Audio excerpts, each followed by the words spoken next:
कृष्ण सुदामा की मित्रता। भगवान कृष्ण के मित्र और सहपाठी सुदामा गरीब ब्राह्मण परिवार से थे। अपने बच्चों का पेट भरना भी उनके लिए मुश्किल हो गया था। एक दिन सुदामा की पत्नी ने कहा, हम भले ही भूखे रहे, लेकिन बच्चों का पेट तो भरना चाहिए ना। इतना बोलते बोलते उसकी आंखों में आंसू आ गए।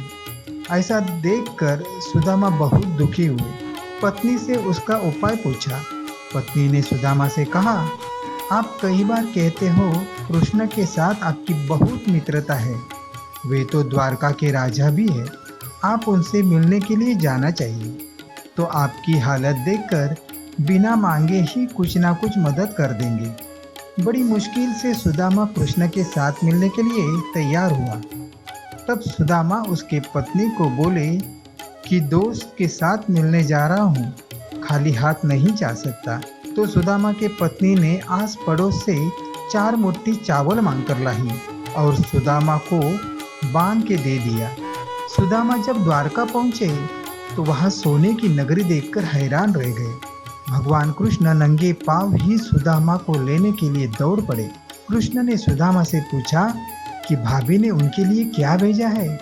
तब सुदामा संकोच में पड़ गए और चावल की पोटली छुपाने लगे।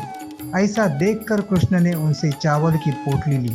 फिर भगवान कृष्ण सूखे चावल ही खाने लगे। सुदामा संकोचवश कुछ मांग ही नहीं सके। सुदामा जब अपने घर लौटने लगे तो सोचने लगे कि पत्नी पूछेगी क्या लाए हो तो वह क्या जवाब देंगे। सुदामा घर पहुँचे तो देखा वहाँ झोपड़ी की जगह एक राजमहल खड़ा था। तभी राजमहल से उसकी पत्नी बाहर आई। सुदामा से कहा, देखा आपके मित्र ने हमारे गरीबी दूर कर हमारे सारे दुख हर लिए।